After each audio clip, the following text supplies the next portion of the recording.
Every day in preschool, I would dunk my brush into buckets of ocean, paint blue blobs that looked like dogs to me on paper twice my size.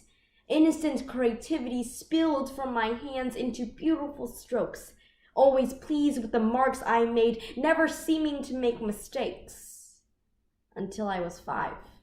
I didn't change, but I made mistakes, told to color within the lines, so now my blue blobs were suppressed. Instead, I was supposed to dress up Cinderella perfectly.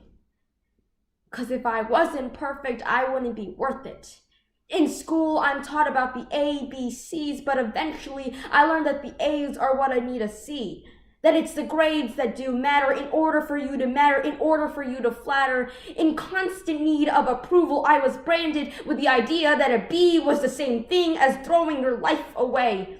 They put me in a box and told me to think outside of it, as if they were denying it. These voices kept bombarding me until honestly my own perfect body of democracy turned into a monarchy, telling me that perfect was a different thing. Life seems like a choose-your-own-adventure book, but in reality, it was a predetermined destiny. I couldn't mess up the plan set in stone for me, but I didn't want worship. I wanted understanding. I was conflicted and constantly regretting every decision I dragged out of me. Sit up, stand up tall. If you become an epitome of what we say to do, future you will be placed high on a pedestal, like a dusty trophy in a case with no free will. What I would kill to be a 3-year-old girl, ignorant to the world, being my own me, not something someone else wants me to be. Choose the paths I take, approaching a fork in the road. Instead of it seeming like a never-ending highway, they claim this will lead you to success by being perfect. So I need to be perfect. I need to understand every mathematical equation firsthand, every punctuation and perfect placement, every date in history burned into my mind with edited memory, every periodic element and perfect eloquence, the 13th element, aluminum. 13 is what I am today. I was born flat and shiny on my own.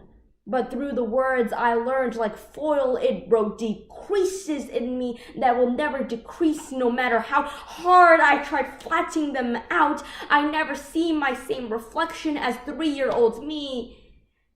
But that's okay, because what I see is a new reflection. My foil now has angles and shows me the hundreds of reflections, revealing how far I've come. 13 protons, 13 years of existence tells me I am no longer a flat reflection. Instead, I have edges and exhibits my strength and the power that I hold. I spent so long trying to find the moment that I went wrong, never fully understanding that the struggle is what brought me clarity, that I am perfect, that you are perfect, and we will continue to grow and struggle, but it will be yourself who chooses which path to follow. So take the one less traveled by, even if you have to build it yourself.